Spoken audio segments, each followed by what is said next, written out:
Hello friends, welcome to Raga's recipes. இன்றைக்கி வீடியோவில் நம்ம ஐஸ்கிரீம் எப்படி செய்யலான்னு சொல்லி பார்க்கலாம். ஒரு 4 பொருள் மட்டும் போதும்.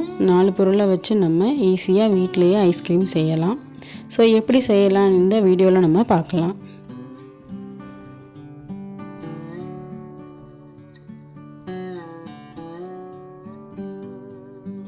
இப்போ ஒரு பாத்திரத்தில் 2 டம்ளர் பால் எடுத்துக்கலாம்.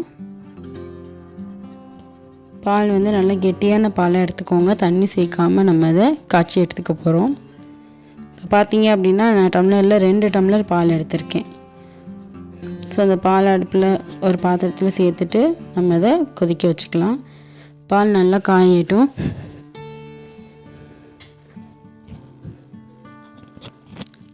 ஸோ நம்ம பாலில் வந்து தண்ணி சேர்க்காமல் வச்சுருக்கனால அதை அடிப்பிடிக்க வாய்ப்பு இருக்குது. அதனால் வந்து ஒரு கரண்டி வச்சு நல்லா கிளறி விட்டுக்கோங்க. அடிக்கடி அதை கிளறி விட்டுக்கோங்க. அடி பிடிச்சிருச்சு அப்படின்னா அந்த ஸ்மெல் வந்துடும். அப்புறம் நமக்கு ஐஸ்கிரீம் நல்லா இருக்காது.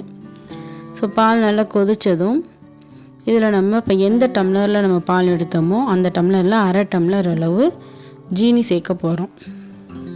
பார்த்திங்க அப்படின்னா பால் நல்லா கொதிச்சிருச்சு. இப்போ 1/2 டம்ளர், அதே டம்ளரில் 1/2 டம்ளர் அளவுக்கு ஜீனி சேர்த்துக்கலாம். 2 டம்ளர் பாலுக்கு 1/2 டம்ளர் ஜீனி. இதே நீங்கள் கூட செய்கிறீங்க அப்படின்னா அதுக்கு தகுந்த மாதிரி ரேஷியோ மாற்றிக்கோங்க. இப்போ கலந்து விட்டுக்கலாம். நல்லா ஜீனி சேர்த்துட்டு அது நல்லா கொதிச்சிட்ருக்கு. இதுக்கு இடையில் நம்ம ஒரு மிக்ஸ் ஒன்று செய்ய போகிறோம். அதுக்கு ஒரு பவுல் எடுத்துகிட்டு 2 டேபிள் ஸ்பூன் கஸ்டர்ட் பவுடர் சேர்த்துக்கிறோம்.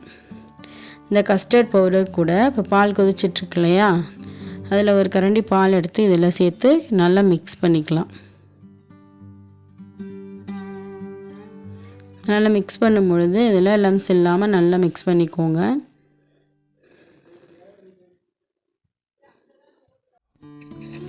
இந்த மாதிரி நம்ம மிக்ஸ் பண்ணிவிட்டு இதை கொதிச்சிட்ருக்க பால் கூட சேர்த்து நல்லா கலந்துக்கலாம். பார்த்திங்கன்னா பால் கொதிச்சிட்ருக்கு.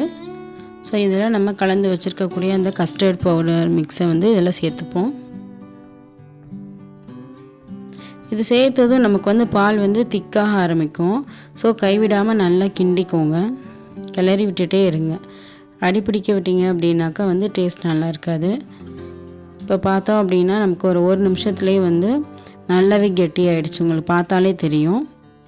ஸோ எந்த அளவுக்கு கெட்டி ஆகிடுச்சு பாருங்கள். கஸ்டர்ட் பவுடர் சேர்க்கும் பொழுது நமக்கு உடனே வந்து திக்காக ஆரம்பிக்கும். ஸோ லம்ஸ் இல்லாமல் நல்லா கிளறி விட்டுட்டு இப்போ நம்ம ஸ்டவ்வை ஆஃப் பண்ணிக்கலாம். ஸோ இந்த ஸ்டேஜில் நமக்கு ஸ்டவ்வை ஆஃப் பண்ணிட்டால் போதும். ஸ்டவ் ஆஃப் பண்ணிவிட்டு இதை கம்ப்ளீட்டாக ஆற விட்டுடலாம். இது நல்லாவே வந்து ஆறணும். இப்போ இதுக்கு நம்ம வந்து விப்பிங் க்ரீம் நம்ம ரெடி பண்ணிக்கலாம். ஸோ இன்றைக்கி நான் வந்து விப்பிங் க்ரீம் பவுடர் எடுத்திருக்கேன். உங்களுக்கு க்ரீம் கிடைச்சாலும் நீங்கள் அதுலேயும் செய்யலாம். இப்போ நான் வந்து பவுடர் கூட தண்ணி இல்லைன்னா பால் சேர்த்து நம்ம வந்து பீட் பண்ணி எடுத்துக்கலாம். இன்றைக்கி வந்து நான் வந்து இது கூட பால் சேர்க்க போகிறேன். ஸோ விப்பிங் பவுடர் எடுத்துகிட்டு ஒரு பவுலில் இது கூட தேவையான அளவு நம்ம பால் சேர்த்துக்கலாம்.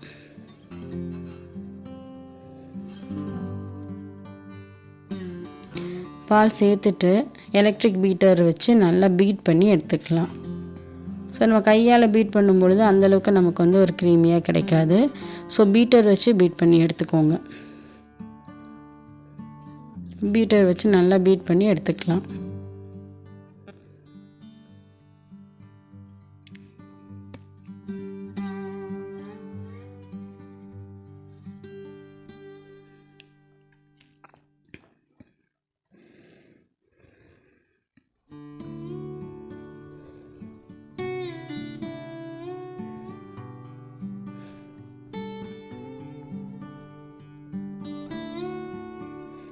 இப்போ பார்த்தோம் அப்படின்னா நல்ல க்ரீமியாக நமக்கு கிடச்சிருச்சு. ஸோ இந்த ஸ்டேஜில் நம்ம காய்ச்சி வச்சுருந்தோம் இல்லையா பால் அண்ட் கஸ்டர்ட் பவுடர் சேர்த்து, அதை வந்து இது கூட சேர்த்து கொஞ்சம் கொஞ்சமாக நல்லா பீட் பண்ணி எடுத்துக்கலாம்.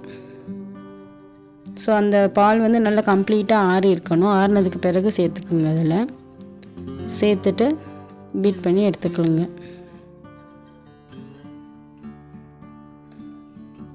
எந்த அளவுக்கு நம்ம அதை பீட் பண்ணுறோமோ அந்த அளவுக்கு நமக்கு நல்ல ஒரு டெக்ஸ்சர் கிடைக்கும் ஐஸ்கிரீமில். ஸோ நல்லாவே வந்து கலந்து விட்டுக்கலாம்.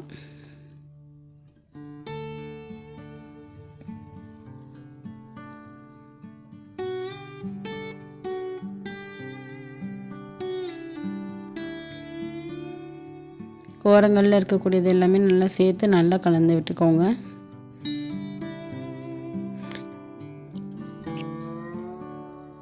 நல்லா இதே போல் நம்ம நல்லா பீட் பண்ணி எடுத்துக்கலாம்.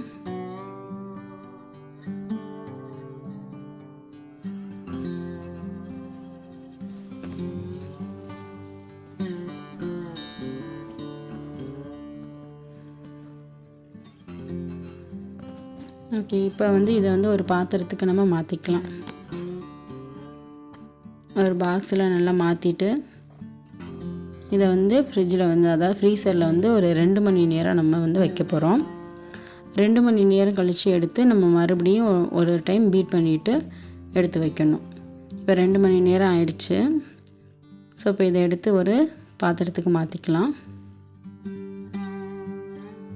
இந்த மாதிரி நம்ம வந்து அதை ஃப்ரீசரில் வச்சுட்டு திரும்ப எடுத்து அதை நல்லா பீட் பண்ணிவிட்டு வைக்கும் பொழுது நமக்கு அந்த ஐஸ்கிரீமோட டெக்ஸ்சர் வந்து கடையில் நம்ம சாப்பிட்ற மாதிரி அதே மாதிரி கிடைக்கும். இப்போ எடுத்து அதை மறுபடியும் நல்லாவே ஒரு தடவை வந்து எலக்ட்ரிக் பீட்டர் வச்சு பீட் பண்ணிக்கோங்க. 2 மணி நேரம் வச்சுட்டு எடுத்துகிட்டு ஒரு தடவை பீட் பண்ணால் போதும். இதை நல்லா பீட் பண்ணிவிட்டு ஒரு ஏர் டைட்டான ஒரு பாக்ஸில் நம்ம ஊற்றி ஃப்ரீசரில் ஓவர் நைட் வந்து நம்ம வைக்க போகிறோம். 8 மணி நேரம் வச்சா போதும். ஓவர் நைட் நம்ம ஃப்ரீசரில் வச்சு எடுக்கும் பொழுது நமக்கு நல்லாவே செட் ஆகிருக்கும். ஸோ அதை நல்லா ஒரு ஏர் டைட்டான ஒரு பாக்ஸில் மாற்றிக்கோங்க. மாற்றிட்டு இதை வந்து இப்போ ஓவர் நைட் நம்ம ஃப்ரீசரில் வைக்க போகிறோம். பார்த்தோம் அப்படின்னா வந்து ஓவர் நைட் இது வந்து ஃப்ரீசரில் இருந்துச்சு. ஸோ இது இப்போ எப்படி வந்திருக்குன்னு சொல்லி நம்ம பார்க்கலாம். பார்த்தாலே தெரியும் உங்களுக்கு, கலர் அப்படியே நம்ம கடையில் வாங்குகிற கலர்லேயே கிடச்சிருக்கு. இதோட டெக்ஸ்சர் எப்படி இருக்குன்னு சொல்லி நம்ம பார்க்கலாம். இது வந்து ஸ்கூப்பர், ஐஸ்கிரீம் ஸ்கூப்பர் வச்சு தான் எடுக்கணும்னு இல்லை, நம்ம வீட்டில் இருக்கக்கூடிய குழிக்கரண்டி இருக்கு இல்லையா, அது மூலியமாக கூட நம்ம எடுக்கலாம். இதை பார்த்தீங்கனாலே தெரியும் உங்களுக்கு, டெக்ஸ்சர் வந்து கரெக்டாக கிடச்சிருக்கு. நம்ம கடையில் வாங்குகிற அதே மாதிரி இருக்குது பார்க்குறதுக்கு. ஸோ இதே மெத்தடில் நீங்களும் செஞ்சு பார்த்துட்டு எப்படி இருந்துச்சு அப்படின்னு கமெண்டில் சொல்லுங்கள். இதே போல் இன்னும் ரெசிபீஸ் பார்க்குறதுக்கு நம்ம ராகாஸ் ரெசிபீஸ் சேனலை சப்ஸ்கிரைப் பண்ணிக்கோங்க. உங்கள் ஃப்ரெண்ட்ஸ் கூடயும் ஷேர் பண்ணிக்கோங்க. தேங்க்யூ.